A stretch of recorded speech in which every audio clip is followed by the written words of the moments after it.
Hey everybody, welcome back to Inbound Sales Day. I'm Mike Peachy, Director of Sales at HubSpot, and I'm really excited about our last session of the day here. We've got Doug Landis, who is over at Box. What's up, Doug? How you doing? I'm good, Michael. How are you, man? Last session of the day. I didn't realize that. Saving the best for last, I guess.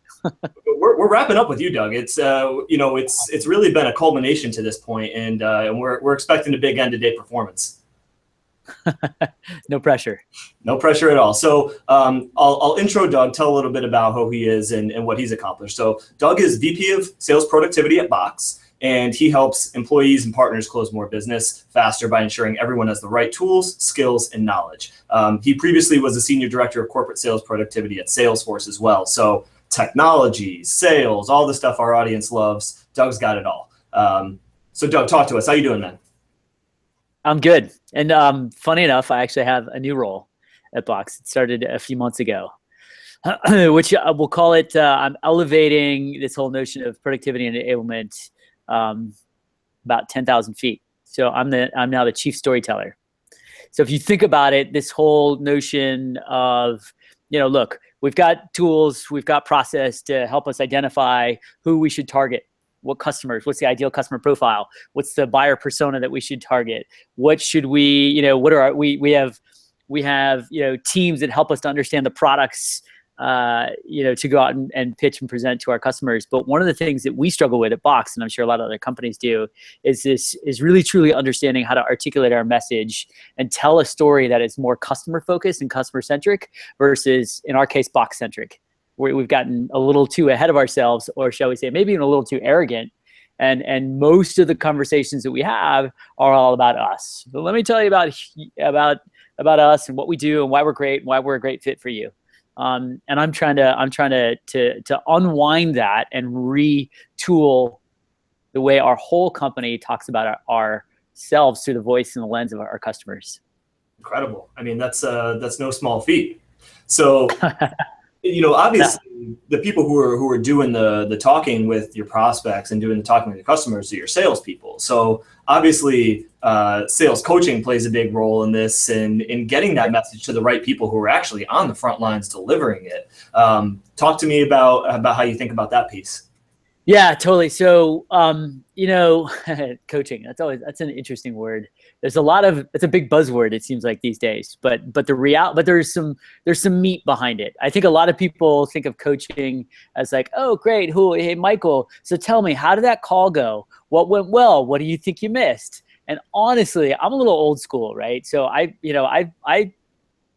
used to pound the phones, making 100 calls a day at Oracle, making $30,000 wearing a suit at 5 a.m. I sound like one of those guys that also used to travel in the uphill in the snow every day too. But microwaves at that time as well. What's that? Were you selling microwaves at Oracle? Exactly. Yeah, thanks. Old school. But the reality is, I think in coaching, in many cases, we need to be a bit more directive, meaning like, here's what you're doing well, here's what you're not doing well, and here are areas for you to improve.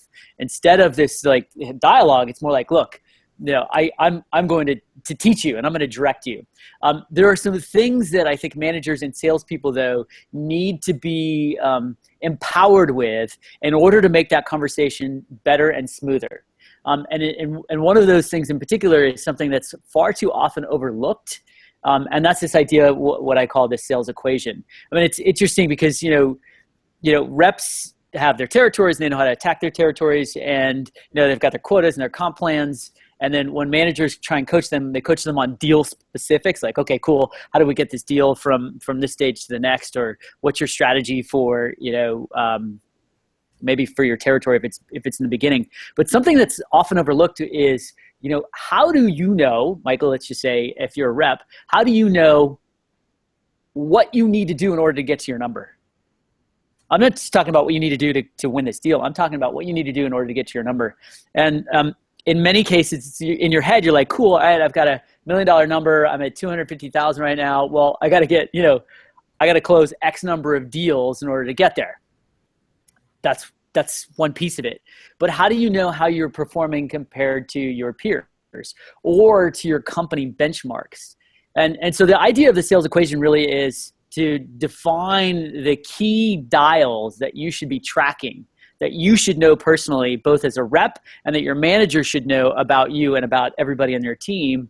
And then understanding what those dials are, then you can determine where you need to focus your efforts. Yeah. Because all these dials, all these pipeline review. It's like coaching in the pipeline review. Pipeline review is one part of it, but that's not really the whole game, is what you're saying. Yeah. No. The whole game is the end game, which is how the hell do you get to your number and how are you going to get to club? Yep. Right? It's a culmination of all of those, every little pipeline meeting itself. But, have you ever been in a situation, I'm curious, on your end, have you ever been in a situation where you've got a rep and it looks like they're going to hit their number, right? Every conversation you're doing, deal reviews, and you're like, great, cool. They're likely on track to hit their number, and then they fall short. All the time. Happens all the time, right? So the question is what can you see? What can you look at more holistically to say, okay, look, right now I can tell you exactly how you're tracking. And if you just turn this dial up a little more in this next quarter, here are the implications of that. And I'll tell you the core components of it here in just a second. But we're trying to take a bigger picture view so that we've got more runway. And as a rep, I know what I need to focus on. Because you're a manager, right? So you've got reps that have been around for a while, and you want to do some training, or you want to give them some insight or some guidance. What do you do? What typically happens is you're like, company wide, we're going to focus on pipeline development. Like, and half the reps are out there like, well, okay, cool, my pipe's great. It's not really where I'm struggling. Yep. So how do you think about some of those levers? It sounds like you call them dials. At HubSpot, we call them, we're looking for levers to pull. I guess everyone would have a little bit of a different name. So what do you see, in your environment as being some of those core dials that you can actually impact and that you can play with to get to these results that you're trying to get to? Yeah. Yeah. Well, so what you're talking about is what I call the sales equation, right? Which is super simple. It's just so simple and everybody already knows it. The challenge is actually how to pull it all together in a way that you can actually visually see it and track it against your peers and your benchmarks. It's simple. Number of opportunities times your average deal size times your win rate divided by your sales cycle. Now, it's interesting, in many companies, you kind of know, all right, we already know what our average win rate is. And we have a sense of how much pipeline we need to have based on our win rates in order to get to our numbers. And then we kind of have a sense of what our average deal size is by sales segment. I mean, this is stuff that you should already know. But when you combine it all, divide that by your sales cycle, now you get a picture of how you are getting to your how you're performing and how you're going to get to your number, right? So if you think about it this way, and I'll throw out some numbers. Let's say, you want to carry a pipe to close ratio of 3x, right? Which is pretty common in the world of sales. So that's like, all right, if I have $1 million number, I know I need to generate over the course of time, 3 million in pipe. Maybe not by myself, hopefully. Marketing, partners, lead development folks are going to help us to do that. My average deal size, well, what is that? If I'm new and I'm coming into, HubSpot, what should I be shooting for? I've got an opportunity. It's a $20,000 opportunity. Where does that fall on the spectrum of a good deal or not a good deal or a big deal? What should I be targeting? Because if I do a bunch of $20,000 deals, but yet, our average deal size is 30, 40K, well, I'm falling way short. And, no matter how many deals I do, well, I'm just going to have to do more deals in order to make up that gap, right? And then you take win rate. And win rate is something like, I want to know as a company, what is our average win rate so I can benchmark myself against that. At Box, our win rate's really, really high. So I know as a rep, like, okay, I've got enough pipe. My deal size is right on track, or maybe it's even bigger because I'm going deeper and I'm wider, and maybe my sales cycles are a little longer as a result, but my win rate's really low. Well, that means, guess what? No matter how many deals I get in, I get $1 million worth of deals in there, I'm only going to win 500,000 of those. You know what I mean? It's like that's where the numbers start to play. So if I know my win rate, I can start to measure myself against that. If I know our average deal size, I can measure myself against that. And if I know, kind of what my pipe needs to be in that month or that quarter, I can measure myself against that. The deal cycle on the bottom just basically helps me determine when these deals are going to come in, right? So if I'm held on a monthly number or a quarterly number or an annual number, that gives me a better sense of like, all right, cool, I'm on track, but I'm on track, maybe a little too far out. 100%, man. Yeah, I'm imagining right now the scene in the movie where the guys go to the casino. What's the one where they go to the casino with what's the one? It's the hilarious movie that everyone loves, where they go to the casino and they get really like drunk and then they pass out. They don't remember the night before. What was that one? Yes. I know who you're talking about with Bradley Cooper and yes, totally.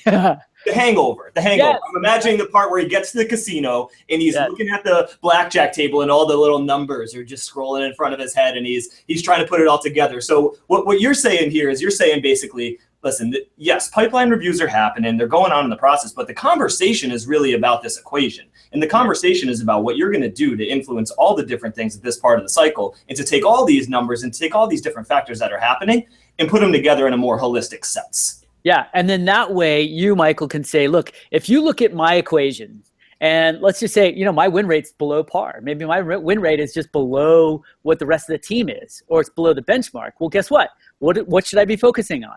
I should be focusing on negotiation skills, maybe discounting, or maybe qualifying better because I'm actually getting into these deals that aren't real deals, right? We have a little term for that. We call it metrics-driven sales coaching, but it's the same exact concept. It's using the numbers to then across your whole funnel to basically abstract backwards of, okay, well, what are the actual skills that are going to affect your metrics in that part of the funnel? Yeah, and that's what I mean by turn the dials, right? It's like, cool, if I want to get to my number, my win rate's a lot lower. I need to crank that dial up. I need to do something differently to raise my win rates up. Or I need to raise my seat price up because my average deal size is pretty freaking low. And here's the challenge though. The challenge is it's really difficult to get all this data together into one visualization. You cannot do that in typical CRM. Whether that's HubSpot CRM or Salesforce, you want to pull together all of these different, we'll call them all these different reports, right? In something that's visually useful. And so what we had to do is actually dump this data out of Salesforce and put it into, in our case, in Tableau, but you can put it in any sort of kind of BI visualization tool. And what we can do now as a sales manager, so for yourself, you can see your whole team and you can see how an individual is performing against all the others in your team. But then you can take another view and go, okay, I want to see how Michael is performing against our benchmarks, right? And so now I can visually see, well, okay, here's how you're tracking month over month. Look, you started here in terms of your win rate in the beginning of the quarter, and you're ending a lot higher, right? So let's talk about the things that you did. And then for you as a sales manager, whatever they did, I want to repeat that with other people who might be struggling in that area. 100%. How do you think about in that case, the conversation between the manager and the salesperson? Who should be leading that conversation? Should the salesperson be coming prepared with their own self-assessment, ready to go through that? Or should that really be on the manager to bring a lot of that data to the table? How does that work in organizations that you've seen do it best? So, I think ultimately the sales rep needs to know, right? Honestly, it's interesting, this is just a test for everybody that's out there. Do you know what your sales equation is?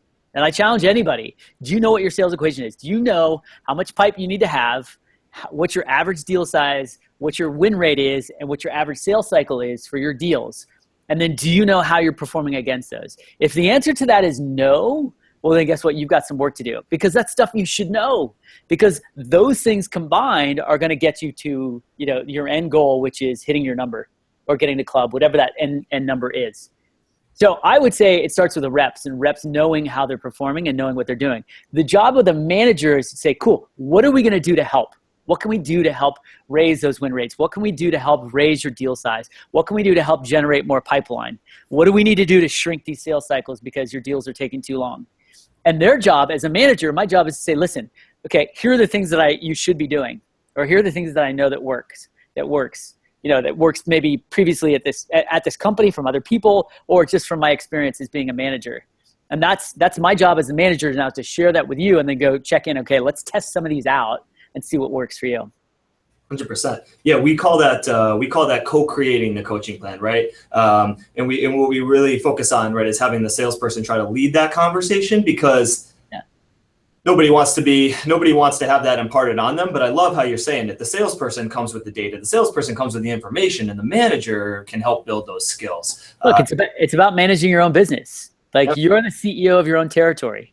It's like literally, my fiance and I were opening up her own business literally right now. This is her first week. And we're like going over the numbers. I'm like, all right, cool. Are we going to make enough money to pay the bills? Are we going to make enough money to actually do some advert? Like, what are we going to do? And so we literally are the CEO of our own business. In sales, I was taught a long time ago that you're the CEO of your own territory. And to be the CEO, you need to know the health of your business and how you're progressing towards your goals. You want to plug the business? It's a Pilates studio in San Francisco. I don't really want to plug the business because it's a little bit of a speakeasy. Like you have to know the code to get in. That sometimes can be the most compelling lure, Yeah. So even though this wasn't an Ask Me Anything session, we actually had some chats come in from the audience, and they have a couple questions. Is that cool with you? Yeah, sure. Cool. All right, so this one's cool. Coming from Adam, he wants to know, how do you think about the coaching changing from when you're working with like a brand new hire on your team up to maybe a seasoned veteran? Do you do anything different? Obviously, the equation's still kind of the same, but how do you think about that piece? Yeah, so somebody new, you're going to be way more directive, right? So somebody new, it's like, listen, here's the deal. Here are the benchmarks. Here's how the team's performing. Here's my target for you. Here's what I'm measuring you against every week and every month, and here's what I expect, right? And I'm not expecting you to be there right out of the gate, but this is what we're getting. This is what we want to get to. And we're going to peel back the layers to determine how we're progressing and what's working, what's not working. And I'm going to share you with, from my experience, what works and what doesn't work. For someone who's seasoned, who's been around for a while, they should know this stuff, off the back of their hand, right? They're already going to, just even in their gut, they don't even have to look at the reports. They're going to know, kind of where they're coming in. And so the conversation is different. The conversation is, all right, let's just take a quick glance. How can I help? What do you need from me? Or if you're a seasoned manager, you're looking at them and you're thinking more long term about their career, or how do we get them to be 400% of their number, 600% of their number, right? So it's like, look, you already have all the kind of key ingredients. What I want to do is maybe add a little seasoning to make it taste a little better, or I want to maybe we'll try out some different scenarios. Or reality is like, look, everything's working. Just keep doing what you're doing. Motivation. Yeah. I hear it. So we got another question too. This one I'm interested in. It's, how do you coach someone who's actually a strong performer, but they don't really care about your formula. They don't care about your process. They don't care about the culture, but they're showing up. They're doing it. What do you do about those guys? Totally. So, and listen, by no means am I saying use this formula to create a bunch of robots. Interestingly enough, everyone has their own flavor of how they're going to get to their targets, right? They may not be super strong at prospecting. They may not have, 100 opportunities in their pipe. Maybe they have 10. But you know what? You're pretty damn sure that of those 10, they're going to close 8 of them. Right? Just because that's just how they operate. So you kind of have to take everybody with a little bit of grain of salt. You still need to evaluate the sales equation, because you can use that as a benchmark in your conversations and say, listen, I know this is how you like to operate. You're a lone wolf. You like to do your own thing. You don't like to update your CRM. I get it. I totally understand that. There are some certain things that we need to do so that I, as your manager, can cover your ass and my ass, right? I've got to communicate up and forecast up, right, as well. And there are certain things that I think I can help you with to get even better. I'm not saying I'm trying to change your process. I'm just trying to say I can help you.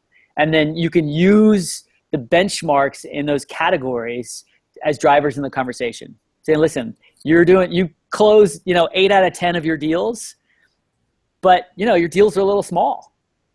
What can we do?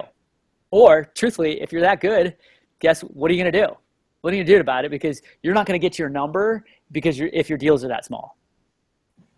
100%. So I'm not saying like, hey, you're going to put everything in Salesforce and I'm going to manage you this way. I'm just saying like, look, use these benchmarks as a lever in the conversations.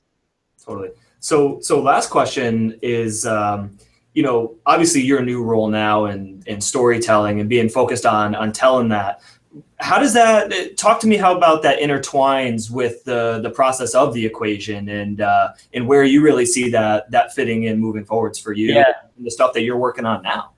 Well, listen, the numbers help to tell you, kind of identify the tactics that you can take, right, in order to kind of progress your deals or get to your number. But the reality is, whether you use technologies to help you identify the right contacts, to email the right people, to get people on the phone, all that stuff is great. But where the rubber meets the road is when you actually get somebody to talk to you. And the question then becomes, what are you saying? What's your message? What's your story that you're sharing with them? Whether it's your own personal story, whether it's your company story, whether it's a customer story that you're sharing with them, to get them engaged and to differentiate yourself enough from your competitors to help identify and uncover an opportunity. To me, the message, the story, what you say to me, that's kind of the next tier of enablement, because it's, in many cases, it's unique to the buyer that you're speaking to. It's unique to the industry that you're targeting. It's unique to the stage of the sales cycle. So you kind of have to be ready to engage in a conversation, and a conversation that will win at every stage. And fundamentally, my job is to help rethink about the conversations that we have, and not just let our reps dive right into features and functions or kind of competitive battles. I love it. Crazy insight. We know how to measure all the funnel. We know how to measure this. How do we actually measure the conversation? How do we measure the story? Next frontier. You heard it first from Doug Landis. Incredible. So we're wrapping up now, and great session. Doug, any final words of wisdom for the audience here? I'd say, first I'd say just get to know your own sales equation. Make sure you know that inside and out. It'll be super helpful in the long run, that's for sure. And secondly, I'd also challenge you to bring this into your own organization and get more people thinking about it. And if you have any other cool ideas about that or the stories that you're telling, just reach me. I'm just Doug at Box. I'm happy to stay in touch with all y'all. Doug at Box, but we can't tell you where the Pilates studio is. Off limits. Exactly. No access. Speak easy, baby. Speak easy. All right, Doug. Well, thank you for joining us. We really appreciate it. Great session.